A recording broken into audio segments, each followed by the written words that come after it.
Hello student, स्वागत है आपको first learn by Santosh YouTube channel पर। आज के इस वीडियो में हम सोशल साइंस का नया सब्जेक्ट जो है स्टार्ट करने वाले हैं। ठीक है, जिसका नाम है क्या, अर्थशास्त्र। ठीक है, जिसको हम क्या कहते हैं, इकोनॉमिक्स। ठीक है, जिसका नाम है क्या, इकोनॉमिक्स। इसको हम आज पढ़ने वाले हैं, इकोनॉमिक्स। ठीक है, इकोनॉमिक्स है, इसको हम आज पढ़ने वाले हैं। बहुत ही अच्छा तरीका से आप लोग को हम बताएंगे। ऑब्जेक्टिव क्वेश्चन रहेगा और जितना भी ऑब्जेक्टिव आप लोग को इस क्वेश्चन यानी इस सब्जेक्ट में और इस चैप्टर में, जिसका चैप्टर नंबर क्या है, आज स्टार्ट हम करने वाले हैं फर्स्ट। ठीक है, उसका नाम है अर्थव्यवस्था विकास एवं इसके विकास का इतिहास। ठीक है, यानी कि इस चैप्टर से जो है आप लोग को एक भी ऑब्जेक्टिव क्वेश्चन नहीं छूटने वाला है, इतना आप लोग समझ जाइए। ठीक है, तो आप लोग ध्यानपूर्वक मेरे साथ पढ़िए और ध्यानपूर्वक क्वेश्चन को सुनिए। ठीक है, और आप लोग सुनते सुनते जो है आप लोग को क्वेश्चन याद हो जाएगा, इतना आप लोग समझ जाइए। ठीक है, तो आप लोग बताइए कि आप लोग चैनल पे नए हैं तो चैनल को सब्सक्राइब भी कर लीजिए। ठीक है, इससे होगा क्या कि आप लोग जो ऑब्जेक्टिव क्वेश्चन देखिएगा तो इससे है कि आप लोग मेरे साथ जुड़ करके अच्छा खासा मार्क ला सकते हैं। ठीक है, तो आप लोग मेरे साथ जुड़ करके क्लास 10th में 2025 के बोर्ड एग्ज़ाम में जो है आप लोग अच्छा खासा जो है नंबर ला सकते हैं। तो इसीलिए हम स्टार्ट कर रहे हैं। फर्स्ट चैप्टर है आज इकोनॉमिक्स का। ठीक है, और इसमें जितना भी क्वेश्चन आप लोग को पूछेगा एक भी क्वेश्चन नहीं छूटने वाला है। ठीक है, तो इसीलिए आप लोग जो है ध्यानपूर्वक पढ़िए। इस सब्जेक्ट को हम यानी कि चैप्टर वाइज अभी जो है चला रहे हैं, तो आप लोग चैप्टर वाइज सुनिए। ये फर्स्ट चैप्टर है। ठीक है, तो चलिए हम स्टार्ट करते हैं। फर्स्ट क्वेश्चन है क्या, निम्नलिखित में कौन सा पूंजीवादी अर्थव्यवस्था के गुण है। बोला है क्या, निम्नलिखित में से कौन सा पूंजीवादी अर्थव्यवस्था के गुण है। तो ऑप्शन ए है उत्पादन संबंधी लाभ, ऑप्शन बी है गतिशील अर्थव्यवस्था, ऑप्शन सी है स्वयं संचालकता और ऑप्शन डी है ये सभी। ठीक है, तो इसका राइट आंसर क्या हो जाएगा, कौन जो है पूंजीवादी अर्थव्यवस्था के गुण है, तो इसका राइट आंसर क्या हो जाएगा, ऑप्शन डी जो है इसका राइट आंसर हो जाएगा ये सभी। ठीक है, क्या है, उत्पादन संबंधी लाभ, ठीक है, गतिशील अर्थव्यवस्था और स्वयं संचालकता, ये सब जो है क्या है, एक पूंजीवादी अर्थव्यवस्था का गुण है। ठीक है, इसका राइट आंसर ऑप्शन डी हो जाएगा ये सभी। ठीक है, चलिए क्वेश्चन अगला हम देखते हैं। क्वेश्चन सब बहुत ही महत्वपूर्ण है, तो आप लोग ध्यानपूर्वक सुनिए। क्वेश्चन क्या बोल रहा है, बोल रहा है क्या, निम्नलिखित में कौन सा पूंजीवादी अर्थव्यवस्था के दोष है। ठीक है, उसमें क्या था, फर्स्ट क्वेश्चन क्या था कि गुण हमको बताना था, गुण। ठीक है, और इसमें क्या है, हमको दोष बताना है, यानी कि कमी, दोष। ठीक है, दोष यानी कि क्या है, कमी हमको बताना है। क्या बोल रहा है, निम्नलिखित में से कौन सा पूंजीवादी अर्थव्यवस्था का क्या है, दोष है, यानी कि कमी क्या है। तो ऑप्शन देखिए इसमें क्या है, ऑप्शन में ए है अकुशल उत्पादन, ऑप्शन बी है बेरोजगारी और ऑप्शन डी है दोनों और ऑप्शन डी क्या है, इनमें से कोई नहीं। ठीक है, तो इसका राइट आंसर क्या हो जाएगा, ऑप्शन सी जो है इसका राइट आंसर हो जाएगा, यानी कि दो, यानी कि दोनों, यानी कि अकुशल उत्पादन, ठीक है, और बेरोजगारी, ये दोनों जो है क्या है, पूंजीवादी अर्थव्यवस्था का क्या है, कमी है, यानी कि दोष है। ठीक है, ये दोनों इसका राइट आंसर हो जाएगा। ठीक है, तो इसका राइट आंसर ऑप्शन सी ठीक है। ठीक है, तो चलिए क्वेश्चन अगला हम देखते हैं। क्वेश्चन अगला क्या बोल रहा है, ये जो क्वेश्चन है बहुत ही महत्वपूर्ण है, तो आप लोग इस क्वेश्चन को ध्यानपूर्वक याद कर लीजिएगा। ठीक है, इसको हम MVVI कहेंगे, MVVI वेरी वेरी यानी कि मोस्ट वेरी वेरी इंपॉर्टेंट है। ठीक है, क्या है, मिश्रित अर्थव्यवस्था के दोष क्या है। ठीक है, यहाँ पर भी क्या पूछ रहा है हमको, दोष यानी कि कमी मिश्रित अर्थव्यवस्था का है। ठीक है, क्या है यहाँ पर, ऑप्शन ए है मिश्रित अर्थव्यवस्था का अंत, ऑप्शन बी है अकुशलता का उदय, ऑप्शन सी है आर्थिक अस्थायित्व की संभावना और ऑप्शन डी है ये सभी। ठीक है, तो ऑप्शन इसका क्या हो जाएगा, राइट आंसर ऑप्शन डी हो जाएगा। ठीक है, ऑप्शन डी इसका राइट आंसर हो जाएगा। क्या बोल रहा है, मिश्रित अर्थव्यवस्था के दोष यानी कि कमी क्या है, मिश्रित अर्थव्यवस्था का अंत, ये अंत हो जाए मिश्रित अर्थव्यवस्था, ये दोष होगा। अकुशलता का उदय, ये भी क्या है, दोष है। आर्थिक अस्थायित्व की संभावना, ये भी क्या है, एक दोष है। तो इसका राइट आंसर क्या हो जाएगा, ऑप्शन डी हो जाएगा। ये तीनों क्या है, एक दोष है। ठीक है, चलिए क्वेश्चन अगला देखते हैं। उम्मीद है कि आप लोग क्वेश्चन समझ पा रहे होंगे। ठीक है, चलिए क्वेश्चन क्या है अगला, अर्थव्यवस्था के कुल कितने प्रकार होते हैं। ये भी क्वेश्चन जो है बहुत ही महत्वपूर्ण है, इसको भी हम MBBI कहेंगे। ठीक है, क्या है, MBBI यानी कि वेरी वेरी इंपॉर्टेंट। ठीक है, मोस्ट इंपॉर्टेंट क्वेश्चन सब है। ठीक है, क्या यहाँ पर बोल रहा है, अर्थव्यवस्था के कुल कितने प्रकार होते हैं। तो ऑप्शन ए है क्या, 4, ऑप्शन बी है 3, ऑप्शन सी है 2 और ऑप्शन डी है 1। ठीक है, तो इसका राइट आंसर क्या हो जाएगा, ऑप्शन बी। ठीक है, 3, ऑप्शन बी जो है इसका राइट आंसर हो जाएगा। यानी कि अर्थव्यवस्था के कुल कितने प्रकार होते हैं, तो 3 प्रकार होते हैं। ठीक है, 3 प्रकार। चलिए क्वेश्चन अगला हम देखते हैं। क्वेश्चन अगला है क्या, क्वेश्चन अगला है आर्थिक क्रियाकलापों के कितने प्रकार हैं। आर्थिक क्रियाकलापों के कितने प्रकार हैं। तो ऑप्शन ए है 3, ऑप्शन बी है 4, ऑप्शन सी है 5, ऑप्शन डी है अनेक। क्या हो जाएगा इसका राइट आंसर, राइट आंसर क्या है इसका, ऑप्शन बी हो जाएगा 4। ठीक है, राइट आंसर ऑप्शन बी हो जाएगा। क्या बोल रहा है, आर्थिक क्रियाकलापों के कितने प्रकार हैं। तो आर्थिक क्रियाकलापों के कितने प्रकार हैं, तो 4 प्रकार है। ठीक है, इसका राइट आंसर ऑप्शन डी हो जाएगा, 4 प्रकार। ठीक है, चलिए क्वेश्चन अगला हम देखते हैं। क्या बोल रहा है, निम्नलिखित में कौन अर्थव्यवस्था के प्राथमिक क्षेत्र से संबंधित है। निम्नलिखित में कौन अर्थव्यवस्था के प्राथमिक क्षेत्र से संबंधित है। ठीक है, तो देखिए ये क्वेश्चन सब जो है बहुत ही महत्वपूर्ण है, इसको भी हम MBBI कहेंगे। ठीक है, ये क्वेश्चन जो है बहुत ही महत्वपूर्ण है। क्या बोल रहा है, अर्थव्यवस्था के प्राथमिक क्षेत्र कौन है, प्राथमिक क्षेत्र से संबंधित यानी कि सम्मिलित कौन है। तो ऑप्शन ए है सेवा क्षेत्र, ऑप्शन बी है कृषि क्षेत्र, ऑप्शन डी है क्या, सॉरी ऑप्शन सी है औद्योगिक क्षेत्र और ऑप्शन डी है इनमें से कोई नहीं। ठीक है, तो इसका राइट आंसर क्या हो जाएगा, ऑप्शन बी हो जाएगा कृषि क्षेत्र। ठीक है, कृषि क्षेत्र को हम क्या कहते हैं, यानी कि प्राथमिक क्षेत्र। ठीक है, कृषि क्षेत्र को क्या कहते हैं, प्राथमिक क्षेत्र।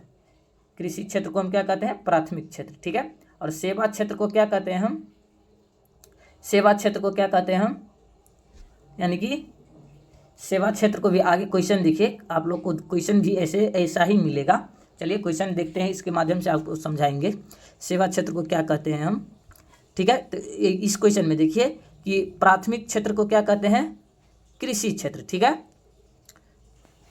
चलिए क्वेश्चन यहाँ पर देखिए क्या बोल रहा है, कौन सा क्षेत्र प्राथमिक क्षेत्र में सम्मिलित है। आप लोग को बताए थे पिछले क्वेश्चन में, वो भी क्वेश्चन क्या था कि प्राथमिक क्षेत्र के बारे में पूछ रहा था। ठीक है, प्राथमिक क्षेत्र के बारे में, तो क्या था उसका राइट आंसर ऑप्शन बी, यानी कि कृषि क्षेत्र को हम क्या कहते हैं, प्राथमिक क्षेत्र। ठीक है, कृषि क्षेत्र को क्या कहते हैं, प्राथमिक क्षेत्र, कृषि क्षेत्र को प्राथमिक क्षेत्र कहते हैं। ठीक है, तो इसका राइट आंसर ऑप्शन बी हो जाएगा। ठीक है, ये भी क्वेश्चन जो है आप लोग को जो है देखने को मिल सकता है बोर्ड एग्जाम में, फाइनल बोर्ड एग्जाम में। ठीक है, चलिए क्वेश्चन अगला हम देखते हैं। क्या बोला है, भारत में योजना आयोग का गठन कब किया गया था। ये जो क्वेश्चन है बहुत ही, ये भी क्वेश्चन बहुत ही महत्वपूर्ण है। भारत में योजना आयोग का गठन कब किया गया था। तो ऑप्शन ए है 15 मार्च 1950 में, ऑप्शन बी है 15 सितंबर 1950 में, ऑप्शन सी है 15 अक्टूबर 1950 में। ठीक है, और ऑप्शन डी है क्या, इनमें कोई नहीं। ठीक है, तो इसका राइट आंसर क्या हो जाएगा, ऑप्शन ए हो जाएगा 15 मार्च 1950 ईस्वी में। ठीक है, 15 मार्च 1950 ईस्वी में, 15 मार्च 1950 ईस्वी में जो है इसका राइट आंसर हो जाएगा।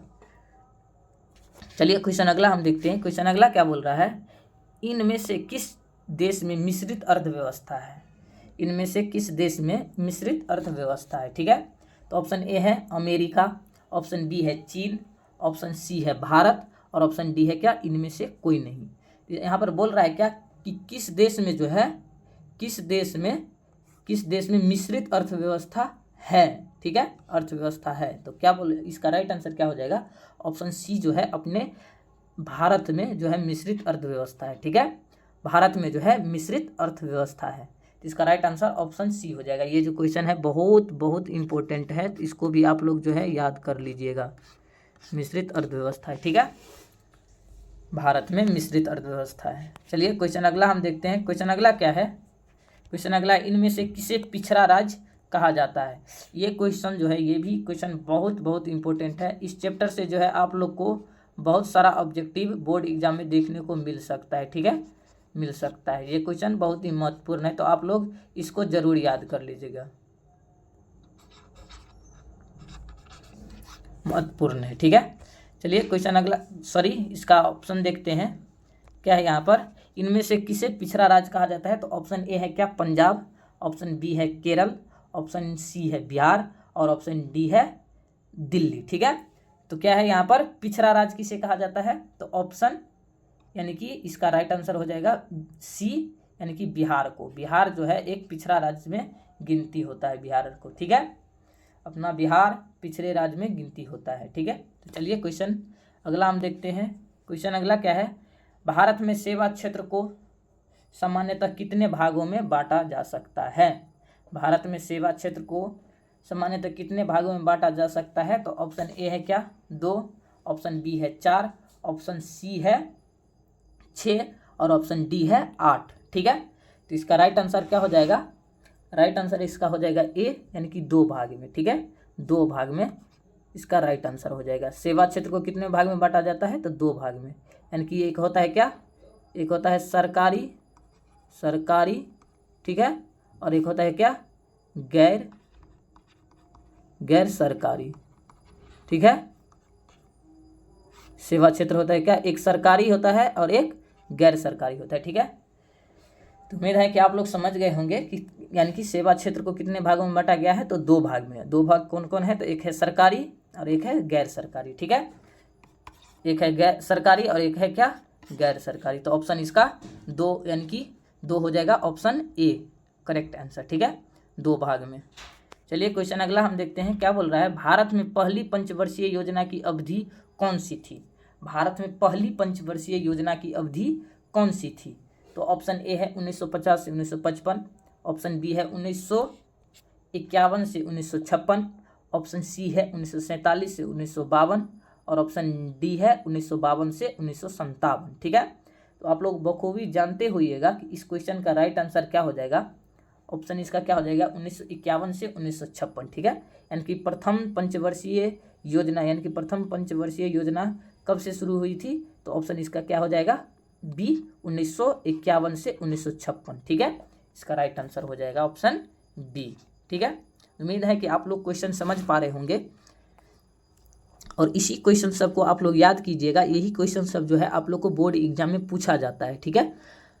बहुत सारा जो है, बहुत ईयर जो हम देखे हैं, इस सभी ईयर में जो है ऐसा ही क्वेश्चन सब जो है इसी से रिलेटेड जो है पूछा जाता है। मान लीजिए यहाँ पर क्या है, पहली पंचवर्षीय योजना बोल रहा है क्या, कि कब से शुरू है। तो पहली आप लोग याद कर लीजिएगा, तो आप लोग को यानी कि किसी भी ईयर का पूछेगा तो आप लोग बता सकते हैं। जैसे कि पहली है 1951 से 1955, ठीक है, ये है क्या, पहली, ठीक है। और आप लोग को पूछेगा दूसरी, तो क्या हो जाएगा, 1956 से क्या हो जाएगा, इसमें 5 जोड़िए तो 1900 क्या हो जाएगा, 1900 हो जाएगा क्या, इसमें 5 जोड़िएगा तो 1961 हो जाएगा। ये क्या हो जाएगा, दूसरी हो जाएगा, ठीक है। इसी प्रकार से तीसरी क्या होगा, 1965, यानी कि 1961 में आप लोग जोड़िए 5 को तो क्या हो जाएगा, 1966 हो जाएगा, ठीक है, ये हो जाएगा तीसरी। इसी प्रकार से आप लोग जो है किसी भी पंचवर्षीय योजना का यानी कि अवधि निकाल सकते हैं, यानी कि डेट निकाल सकते हैं, ठीक है। तो ये उम्मीद है कि आप लोग समझ गए होंगे कि कैसे इस वर्ष को निकाला जाता है। किसी एक पंचवर्षीय योजना की अवधि आप लोग याद कर लीजिएगा, इसी से आगे पीछे आप लोग कर सकते हैं। जैसे देखिए यहाँ पर क्या है, तीसरा है, ये क्या है, 1961 से 1965, तो दूसरा पूछेगा तो क्या है, यहाँ से घटा लीजिए, यानी कि 1956 से 1961 हो जाएगा, ठीक है। तो उम्मीद है कि आप लोग ऐसा कर लीजिएगा।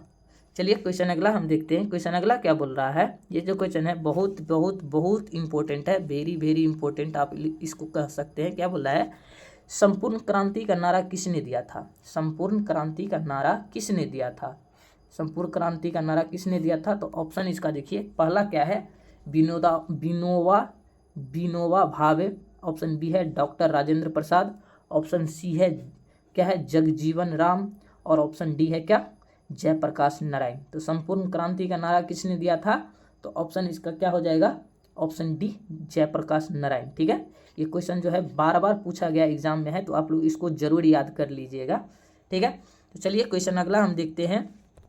ऐसा ही क्वेश्चन सब जो है हम आपके यानी कि आपके पास लाते रहेंगे, तो आप लोग ज़रूर इस वीडियो को देखिएगा और आप लोग को क्वेश्चन समझ में आएगा, इम्पोर्टेंट क्वेश्चन लगेगा तो आप लोग वीडियो को लाइक भी कर दीजिएगा। ठीक है, और चैनल पे आप लोग नए हैं तो चैनल को भी सब्सक्राइब कर लीजिए, ताकि आप लोग को अभी से लेकर एग्ज़ाम तक यानी कि 2025 के बोर्ड एग्ज़ाम तक बहुत सारा ऑब्जेक्टिव आप लोग को इतना करवा दे कि आप लोग को एक भी ऑब्जेक्टिव जो है कहीं से देखने की ज़रूरत नहीं होगी। ठीक है, चलिए क्वेश्चन हम अगला देखते हैं। क्वेश्चन अगला क्या बोल रहा है, देखिए ये भी क्वेश्चन जो है बहुत ही महत्वपूर्ण है। क्या बोल रहा है, मनरेगा के ये क्वेश्चन बहुत इंपॉर्टेंट है। ये भी यानी कि इस चैप्टर से जितना भी ऑब्जेक्टिव है आप लोग को यानी कि बोर्ड एग्जाम में देखने को मिल सकता है। ठीक है, यानी कि 4 से 5 ऑब्जेक्टिव आप लोग को जो है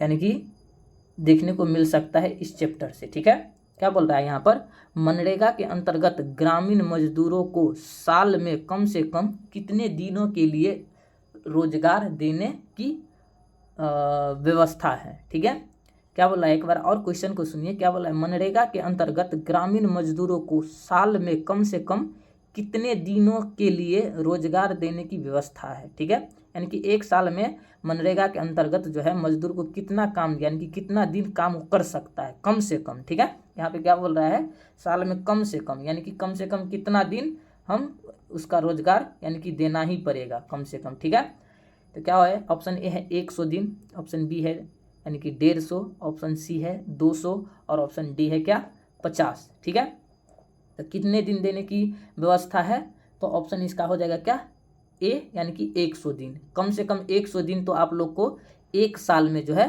देना ही पड़ेगा। ठीक है, मनरेगा के अंतर्गत यानी कि रोजगार। ठीक है, 100 दिन यानी कि 365 दिन जो होता है 300 क्या है 65 दिन होता है एक साल में।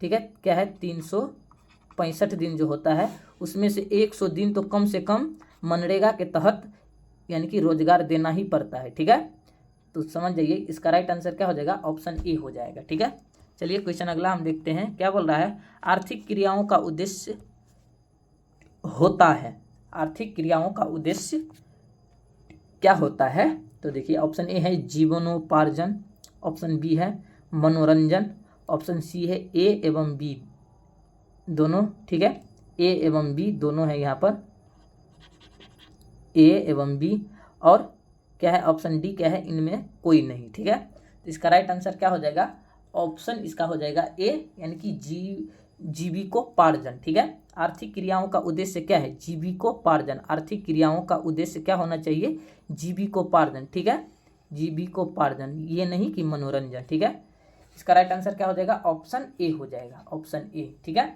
जीविकोपार्जन होता है। चलिए क्वेश्चन अगला हम देखते हैं। क्या बोला है, भारत की आर्थिक व्यवस्था है, भारत की आर्थिक व्यवस्था है, तो ऑप्शन ए है समाजवादी, ऑप्शन बी है पूंजीवादी, ऑप्शन सी है मिश्रित और ऑप्शन डी है इनमें कोई नहीं। ठीक है, तो इसका राइट आंसर क्या हो जाएगा, ऑप्शन सी हो जाएगा मिश्रित। ठीक है, ऑप्शन सी इसका राइट आंसर हो जाएगा मिश्रित। क्या है, भारत की आर्थिक व्यवस्था क्या है, मिश्रित। इससे पहले भी क्वेश्चन आप लोगों को बताए थे कि किस में जो है आर्थिक यानी कि मिश्रित अर्थव्यवस्था है।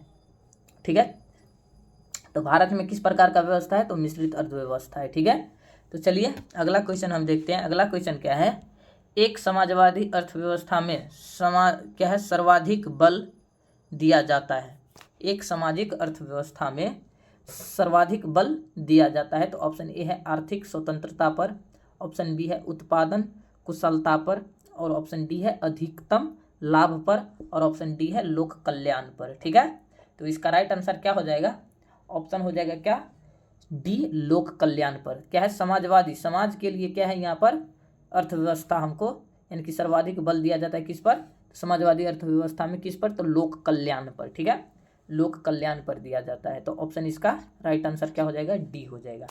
चलिए क्वेश्चन अगला हम देखते हैं। क्वेश्चन अगला क्या है, सामान्यतः किसी देश के विकास का स्तर किस आधार पर निर्धारित किया जाता है, सामान्यतः किसी देश के विकास का स्तर किस आधार पर निर्धारित किया जाता है? तो ऑप्शन ए है प्रति व्यक्ति आय पर, ऑप्शन बी है साक्षरता दर पर, और ऑप्शन डी है स्वास्थ्य की स्थिति पर, और ऑप्शन डी है ये, यानी कि इनमें सभी पर। ठीक है, तो इसका राइट आंसर क्या हो जाएगा? आप भी जान सकते हैं, कॉमन सेंस लगा सकते हैं कि सामान्यतः किसी देश की विकास का स्तर किस आधार पर निर्धारित किया जाता है। मान लीजिए कि आपके घर का विकास उन्नति में है, इसका मतलब क्या है?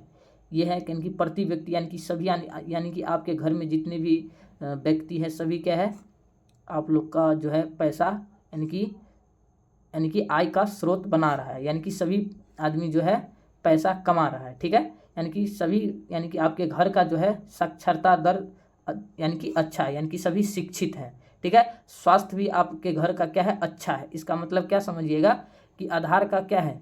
विकास, यानी कि किसी भी देश के विकास का यही सब है, ये सब अच्छा रहेगा, इसका मतलब क्या है कि उस देश का विकास हो रहा है। ठीक है, तो क्या हो जाएगा? यानी कि तीनों इसका राइट आंसर हो जाएगा, यानी कि ऑप्शन डी हो जाएगा करेक्ट आंसर। ठीक है, तो चलिए क्वेश्चन अगला हम देखते हैं। क्वेश्चन अगला क्या है? भारत के पड़ोसी देशों में किस देश की प्रति व्यक्ति आय सबसे अधिक है? ठीक है, तो देखिए आप लोग बखूबी जान गए होंगे कि किस देश का जो है यहाँ पर हो जाएगा, क्या है यहाँ पर? भारत के पड़ोसी देश में किस देश की प्रति व्यक्ति आय सबसे अधिक है? ठीक है, सबसे अधिक है, तो ऑप्शन इसका क्या हो जाएगा? ऑप्शन हो जाएगा, पहले ऑप्शन देखिए कि क्या है? पाकिस्तान, ऑप्शन ए में है पाकिस्तान, ऑप्शन बी है बांग्लादेश, ऑप्शन सी है श्रीलंका, और ऑप्शन डी है नेपाल। ठीक है, यानी कि ये जो है करंट अफेयर्स के अनुसार बदलता रहता होगा। ठीक है, बदलता रहता है, लेकिन आप लोग को जो बुक में दिया हुआ है उसी के अनुसार आप लोग यहाँ पर टिक लगा सकते हैं। ठीक है, यहाँ पर क्या है? भारत के पड़ोसी देश में, यानी कि क्या है? ये सभी क्या है? एक पड़ोसी देश है। ठीक है, मान लीजिए यहाँ पर क्या है? एक भारत का हम यहाँ पर नक्शा बना रहे हैं। ठीक है, यहाँ पर देखिए बढ़िया से क्या है, मान लीजिए क्या है, एक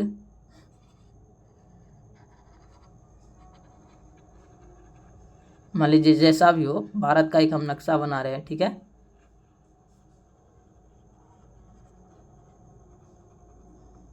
ये भारत है, मान लीजिए भारत है, तो भारत के पड़ोसी देश सब है, क्या है? पाकिस्तान इधर है। ठीक है, इधर क्या है? पाक है, पाक यानी कि पाकिस्तान है। ठीक है, इधर क्या है? यानी कि तट रेखा से आप लोग को मिलेगा क्या? श्रीलंका, श्रीलंका। ठीक है, इधर क्या है? इधर है इसमें नेपाल, नेपाल, इधर क्या है? बांग्लादेश, बांग्लादेश। ठीक है, इधर बांग्लादेश है। ठीक है, ये सब क्या है? एक भारत के पड़ोसी देश है। बोला कि यानी कि किस पड़ोसी देश में सबसे ज़्यादा प्रति व्यक्ति आय है। ठीक है, यानी कि प्रति व्यक्ति आय सबसे अधिक किस देश में है? तो ऑप्शन इसका क्या हो जाएगा? ऑप्शन सी हो जाएगा, क्या है? यानी कि श्रीलंका में, श्रीलंका में जो है सबसे ज़्यादा प्रति व्यक्ति आय है। ठीक है, यानी कि इस पड़ोसी देश के अनुसार। ठीक है, यानी कि पाकिस्तान से ज़्यादा, बांग्लादेश से भी ज़्यादा और नेपाल से भी ज़्यादा, सबसे ज़्यादा क्या है? कहाँ पर है?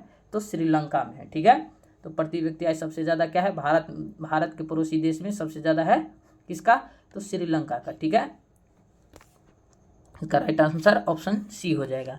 चलिए क्वेश्चन अगला हम देखते हैं। जिस देश की राष्ट्रीय आय अधिक होती है उस देश को कहते हैं, जिस देश की राष्ट्रीय आय अधिक होती है उस देश को क्या कहते हैं?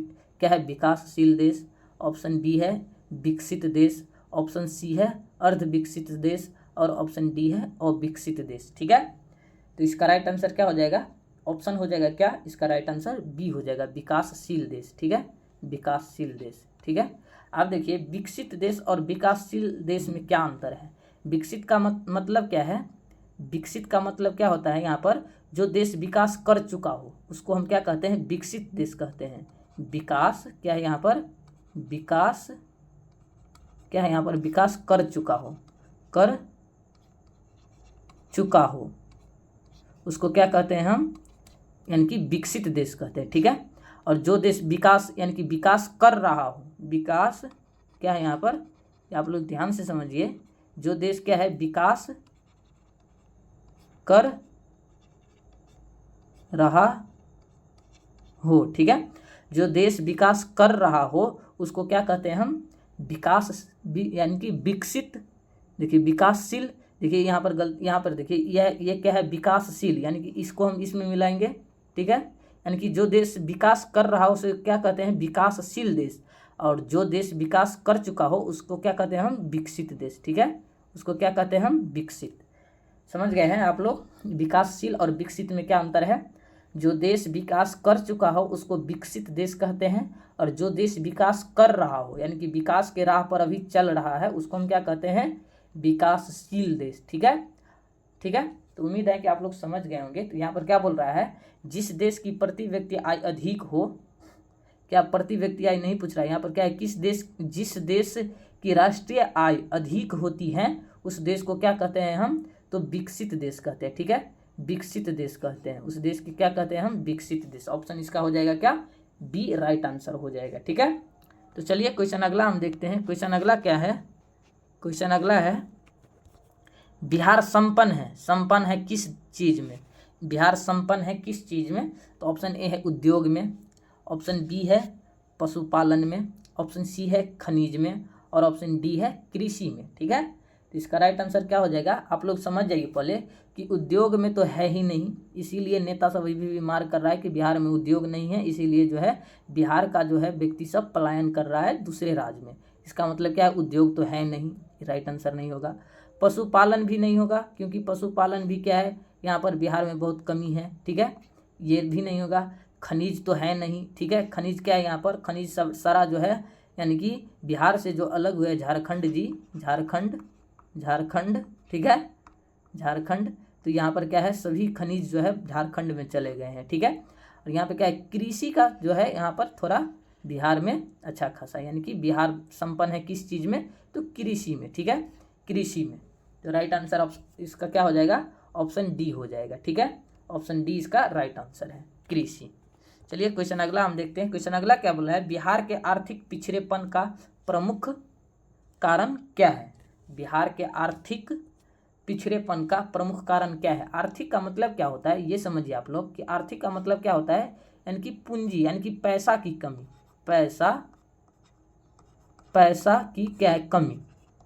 ठीक है, पैसा की कमी रहता है उसको हम क्या कहते हैं, आर्थिक कमी कह सकते हैं। ठीक है, हाँ, आर्थिक पिछड़ेपन यानी कि पिछड़ेपन का मतलब क्या है, कमी। ठीक है, आर्थिक कमी यानी कि पैसा की कमी का प्रमुख कारण क्या है। ठीक है, प्रमुख कारण क्या है, तो यहाँ पर देखिए जनसंख्या में तीव्र वृद्धि, ये भी हो सकता है। ठीक है, जनसंख्या में तीव्र वृद्धि यानी कि जनसंख्या बिहार में बहुत ज़्यादा है। ठीक है, दूसरे या तीसरे नंबर पे आता है बिहार, जो है भारत में सबसे बिहार में राज्य में दूसरे या तीसरे नंबर पर आता है जनसंख्या में। एक नंबर पे तो है यूपी। ठीक है, यूपी। ठीक है, तो देखिए क्या है, जनसंख्या भी हो सकता है, अधिक जनसंख्या के कारण जो है यहाँ पर दिक्कत होता है किसी भी, यानी कि मान लीजिए कि आपके घर में 10 आदमी का फैमिली है तो इसमें क्या है, यहाँ पर बहुत सारा जो है दिक्कत हो सकता है, होता भी है। तो यहाँ पे क्या है, जनसंख्या की भी हो सकती है। ऑप्शन बी देखिए, कृषि पर अत्यंत क्या है, जनभार। क्या है यहाँ पर देखिए, कृषि पर अत्यंत जनभार का मतलब क्या है, कृषि पर सबसे ज़्यादा निर्भर रहता है बिहार के जो है आदमी। एक ही, यानी कि मान लीजिए कि 1 बीघा जमीन है, इसमें क्या है, आपका सारा परिवार लगा रहता है कृषि पर। ठीक है, 1 बीघा जमीन है। ठीक है, और इसी 1 बीघा में जो है बिहार में क्या है कि इसी 1 बीघा में आपका सारा परिवार इसी में जुड़ा रहता है। तो यहाँ पर क्या है कि ये भी क्या है, ज़्यादा निर्भर नहीं होना चाहिए। ठीक है, तो पिछड़ेपन का ये भी एक कारण है। ऑप्शन सी देखिए, बाढ़ एवं सूखा का प्रकोप। बाढ़ एवं सूखा का प्रकोप भी बहुत ज़्यादा है। हाल ही में अभी देख रहे हैं कि गंडक नदी यानी कि सभी, यानी कि बिहार के जितने भी नदी है यहाँ पर उफान की ओर बढ़ रही है। ठीक है, और यहाँ पर देख लीजिए गंगा में भी अभी बाढ़ आया हुआ था। ठीक है, और यहाँ पर तो बिहार में एक बाढ़ एवं सूखा का प्रकोप बहुत ज़्यादा रहता है। ठीक है, और ऐसे में क्या है, यहाँ पर आप लोग जानते होइएगा कि कोसी को क्या कहते हैं हम, कोसी को क्या कहते हैं, बिहार का एक शोक नदी है, यानी कि हर एक साल जो है यहाँ यानी कि कोसी नदी में जो है बाढ़ आती ही आती है। ठीक है, तो यहाँ पर क्या है कि बिहार में कभी कभी यानी कि बिहार के एक साइड में यानी कि गंगा के उत्तरी साइड में जो है, गंगा के उत्तरी साइड में आपका जो है यानी कि बाढ़ का ज़्यादा प्रकोप रहता है। यहाँ पर देखिए कि गंगा के उत्तरी साइड में, यहाँ पर ध्यान से समझिए, यहाँ पे बाढ़ और सूखा का बहुत ज़्यादा प्रकोप रहता है बिहार में। ठीक है, यहाँ पर क्या है देखिए, मान लीजिए कि ये गंगा है, इधर क्या है बिहार, उत्तरी बिहार इसको हम कहते हैं उत्तरी बिहार, ठीक है, बिहार। और इधर क्या है, इधर है आपका दक्षिणी बिहार, दक्षिणी बिहार, ठीक है, इधर है दक्षिणी बिहार। तो इधर क्या है आपका, इधर पानी से लबालब रहता है भरा हुआ, यानी कि बाढ़ का प्रकोप रहता है। इधर क्या रहता है, उत्तरी बिहार में बाढ़ रहता है, बाढ़, ठीक है, और दक्षिणी बिहार में क्या रहता है, सूखा रहता है, सूखा। तो यहाँ पर क्या है, बिहार का जो है बाढ़ का भी समस्या रहता है और सूखा का भी समस्या रहता है। तो ये भी क्या है, एक आर्थिक पिछड़ेपन का ये भी एक कारण है, ठीक है। बहुत जान माल की क्षति होती है ये बाढ़ से और सूखा भी से भी, ठीक है। तो ये भी क्या है, तीनों हो सकता है। तो देखिए ऑप्शन क्या है यहाँ पर डी, यानी कि ऑप्शन डी इसका राइट आंसर हो जाएगा, यानी कि इनमें से सभी ये तीनों जो है एक बिहार में पिछड़ेपन का एक जो है कारण है, ठीक है, ये तीनों। तो ऑप्शन इसका क्या हो जाएगा, डी हो जाएगा करेक्ट आंसर, ठीक है। चलिए क्वेश्चन अगला हम देखते हैं। क्वेश्चन अगला क्या है, बिहार झारखंड विभाजन के पश्चात कौन सा उद्योग बिहार में रह गया। देखिए यहाँ पर क्या बोल रहा है, बिहार में कौन सा उद्योग, सभी तो झारखंड में चला गया, सभी तो क्या है झारखंड में चला गया, झारखंड में, झारखंड में। तो बिहार में क्या बच गया है उसी के बारे में हमको पूछ रहा है। तो ऑप्शन देखिए लोहा, ऑप्शन ए है क्या लोहा इस्पात उद्योग, ऑप्शन बी है चीनी उद्योग, ऑप्शन सी है कपड़ा उद्योग और ऑप्शन डी है इनमें सभी, ठीक है। तो इसका राइट आंसर क्या हो जाएगा, ऑप्शन बी चीनी उद्योग। बिहार से जो झारखंड अलग हुए थे जिसमें क्या है चीनी उद्योग बच गए थे बिहार में, ठीक है। सभी तो जो है यहाँ पर झारखंड में चले गए, लेकिन यहाँ पर क्या है चीनी उद्योग बच गए थे। लेकिन अभी के डेट में जो है आपको एक भी चीनी का जो है यहाँ पर मिल आप लोग को नहीं देखने को मिल सकता है, सभी जर्जर हालत में पड़ा हुआ है। और ये इस मुद्दे पर जो है बिहार का कोई भी सरकार हो, पक्ष या विपक्ष, कोई भी जो है यहाँ पर इस पर ध्यान नहीं दे रहे हैं, ठीक है। तो ये भी जो है चीनी का उद्योग भी जो है यहाँ पर ख़त्म होते जा रहे हैं, ठीक है। तो बिहार का जो है यही एक चीनी जो है बच गए थे जब झारखंड अलग हुए थे बिहार से, ठीक है। तो इसका राइट आंसर तो हम यही मानेंगे, ठीक है। यहाँ पर बोल रहा है बिहार झारखंड से क्या है विभाजन के पश्चात, यानी कि उसके बाद कौन सा उद्योग रह गए थे, तो चीनी उद्योग, ठीक है। इसका राइट आंसर ऑप्शन बी हो जाएगा। चलिए क्वेश्चन अगला हम देखते हैं। क्वेश्चन अगला क्या बोल रहा है, बिहार में क्या है जीवन यापन का मुख्य साधन क्या है। तो आप लोग बखूबी जानते होइएगा, देखिए इस पर, ठीक है, इस यानी कि इस कंसेप्ट पर जो है बहुत सारा हम क्वेश्चन आप लोग को बता चुके हैं पिछले यानी कि क्वेश्चन में। क्या है यहाँ पर बिहार में जीवन यापन का मुख्य साधन क्या है, ठीक है। तो ऑप्शन देखिए इसमें, ए क्या है कृषि, ऑप्शन बी है उद्योग, ऑप्शन सी है व्यापार और ऑप्शन डी है इनमें सभी, ठीक है। तो यानी कि जीवन यापन का मुख्य साधन क्या है बिहार में, तो ऑप्शन इसका क्या हो जाएगा ए कृषि, ठीक है। यानी कि कृषि से ही बिहार के जो है व्यक्ति सब जीते हैं, ठीक है। कृषि पर ही आधारित रहते हैं। उद्योग तो है नहीं, ठीक है, व्यापार भी नहीं है और इनसे सभी तो होगा ही नहीं, दोनों नहीं होगा तो, ठीक है। तो चलिए क्वेश्चन अगला है, क्या बोला है किस क्षेत्र को तृतीय क्षेत्र कहा जाता है, ठीक है। तो देखिए इस क्वेश्चन को आप लोग ध्यान से समझिए, यानी कि क्या बोल रहा है किस क्षेत्र को तृतीय क्षेत्र कहा जाता है। तो ऑप्शन ए है क्या सेवा क्षेत्र, ऑप्शन बी है कृषि क्षेत्र, ऑप्शन सी है औद्योगिक क्षेत्र, ठीक है, और ऑप्शन डी है क्या इनमें कोई नहीं। तो इसका राइट आंसर क्या हो जाएगा, ऑप्शन ए हो जाएगा, यानी कि तृतीय, यानी कि क्या है यहाँ पर तृतीय क्षेत्र किसको कहते हैं हम, सेवा क्षेत्र को, ठीक है। सेवा क्षेत्र को क्या कहते हैं हम, तृतीय क्षेत्र, क्या है यहाँ पर तृतीय क्षेत्र। और कृषि क्षेत्र को क्या कहते हैं हम, यानी कि यहाँ पर कृषि क्षेत्र को क्या कहते हैं हम प्रथम, यानी कि प्रथम क्षेत्र कहते हैं, ठीक है। और इसको क्या कहते हैं औद्योगिक क्षेत्र को द्वितीय क्षेत्र, द्वितीय क्षेत्र, ठीक है। इसको क्या कहते हैं हम द्वितीय क्षेत्र। औद्योगिक क्षेत्र को क्या कहते हैं द्वितीय क्षेत्र, इसको क्या कहते हैं प्रथम क्षेत्र, प्रथम, ठीक है। तो आप लोग समझ गए होंगे यहाँ पर क्या बोल रहा है तृतीय क्षेत्र, तो किस क्षेत्र को कहते हैं हम, सेवा क्षेत्र को जो है यहाँ पर तृतीय क्षेत्र कहते हैं, ठीक है, सेवा क्षेत्र को। तो ऑप्शन हो जाएगा क्या राइट आंसर, ऑप्शन ए हो जाएगा, ठीक है। चलिए क्वेश्चन अगला हम देखते हैं, भारत में नीति आयोग की स्थापना कब हुई थी। भारत में नीति आयोग की स्थापना कब हुई थी, तो ये भी क्वेश्चन जो है बहुत ही महत्वपूर्ण है, तो आप लोग इसको भी जो है याद कर लीजिएगा। क्या बोल रहा है, भारत में नीति आयोग की स्थापना कब हुई थी, तो ऑप्शन ए है 1950 में, ऑप्शन बी है 1951 में, ऑप्शन बी सी है क्या 2005 में, ऑप्शन डी है 2015 में। ठीक है, तो भारत में नीति आयोग की स्थापना कब हुई थी, तो ऑप्शन हो जाएगा क्या इसका डी राइट आंसर, यानी कि 2015 में। ठीक है, 2015 में जो है भारत में नीति आयोग की स्थापना हुई थी। ठीक है, तो उम्मीद है कि ये भी क्वेश्चन जो है आप लोग समझ गए होंगे। ऑप्शन इसका क्या हो जाएगा डी। चलिए क्वेश्चन अगला हम देखते हैं क्या बोल रहा है। अंग्रेजों ने भारत का क्या किया था, अंग्रेजों ने भारत का क्या किया था। तो ऑप्शन देखिए इसमें क्या है, ऑप्शन है क्या विकास, ऑप्शन बी है शोषण, ऑप्शन डी है क्या ए एवं बी दोनों। ठीक है, ए एवं बी क्या है दोनों, ए एवं बी दोनों। ठीक है, और ऑप्शन डी है क्या इनमें से कोई नहीं। तो क्या है अंग्रेजों ने जो है भारत का क्या किया था, यानी कि विकास और शोषण दोनों किया था। ठीक है, विकास भी बहुत किया था और शोषण भी किया था, यानी कि इसका राइट आंसर हो जाएगा क्या सी हो जाएगा राइट आंसर। ठीक है, विकास भी किया था और शोषण भी किया था, तो इसका राइट आंसर ऑप्शन सी हो जाएगा ए एवं बी दोनों। ठीक है, ए एवं बी दोनों। चलिए क्वेश्चन अगला हम देखते हैं क्या बोल रहा है यहाँ पर।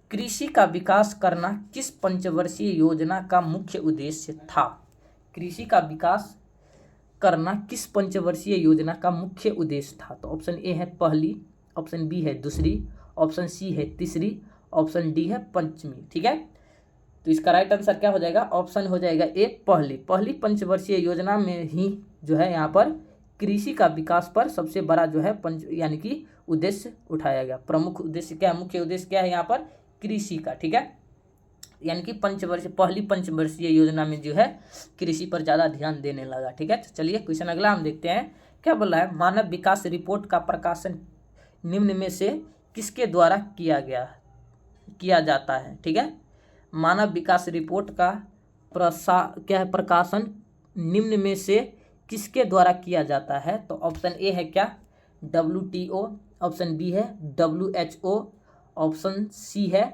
UNDP, ऑप्शन डी है ILO। ठीक है, तो इसका राइट आंसर क्या हो जाएगा, ऑप्शन सी हो जाएगा UNDP जो है इसका राइट आंसर हो जाएगा। ठीक है, UNDP क्या है, मानव विकास रिपोर्ट का प्रकाशन किस निम्न में से किसके द्वारा किया जाता है, तो क्या है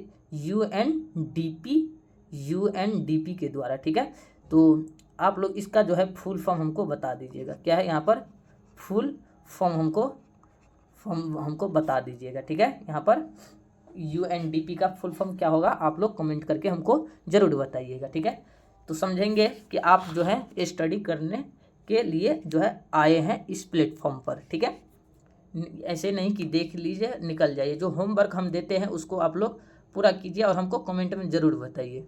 चलिए क्वेश्चन अगला हम देखते हैं क्या बोल रहा है। मानव ने भारत का पहला क्या है मानव विकास रिपोर्ट किस प्रधानमंत्री द्वारा जारी किया गया था।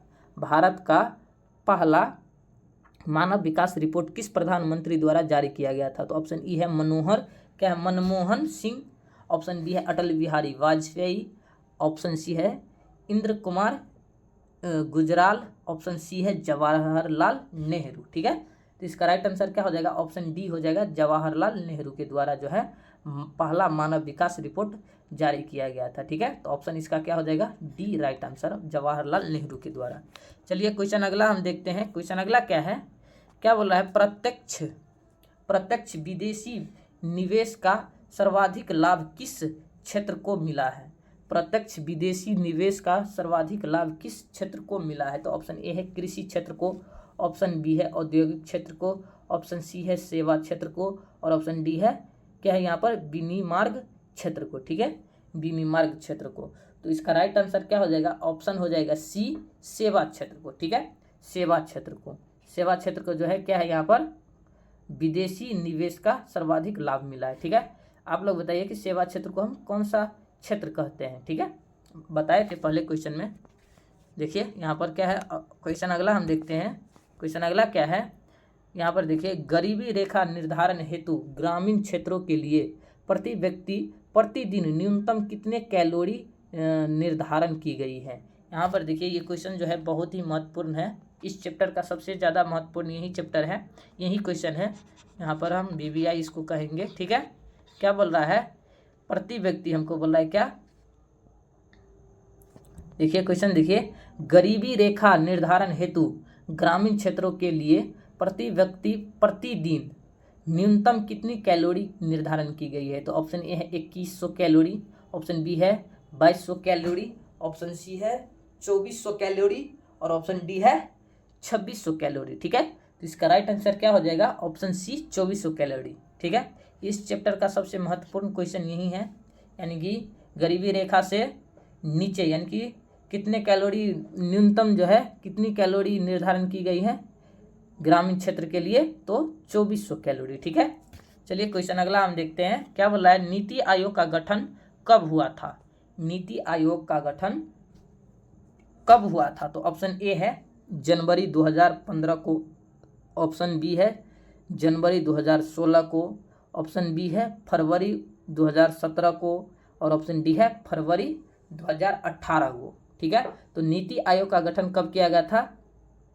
तो आप लोग जान गए होंगे कि 2015 में जो है नीति आयोग का गठन हुआ था। ठीक है, तो इसका राइट आंसर क्या हो जाएगा? ऑप्शन ए हो जाएगा, यानी कि जनवरी 2015 को। ठीक है, 2015 को जनवरी में। ठीक है, तो आप लोग हमको बताइए कि आज के लिए तो इतना ही है, वीडियो थोड़ा लंबा हो गया है। ठीक है, तो जो लंबा हुआ है इसका मतलब ये नहीं है कि जो भी क्वेश्चन हम पढ़ाए हैं किसी न किसी ईयर पूछा गया क्वेश्चन सब है, तो इसमें से यानी कि कोई भी क्वेश्चन जो है आप लोग को पूछ सकता है। इसीलिए आप लोग इस चैप्टर को ध्यानपूर्वक पढ़िए, और ध्यानपूर्वक पढ़े हैं तो ठीक है, और नहीं तो जो भी क्वेश्चन जो आप लोग को डर लग रहा है उसको एक बार और देखिए। ठीक है, 1-2 बार देखिएगा वीडियो को, ऑटोमेटिक जो है आप लोग को याद हो जाएगा। ठीक है, और इस चैप्टर का जो है आप लोग को PDF भी मिलेगा। अभी चैप्टर वाइज जो ऑब्जेक्टिव हम चला रहे हैं उसको ख़त्म करके सभी चैप्टर का ऑब्जेक्ट यानी कि PDF आप लोग को प्रोवाइड करा दिया जाएगा।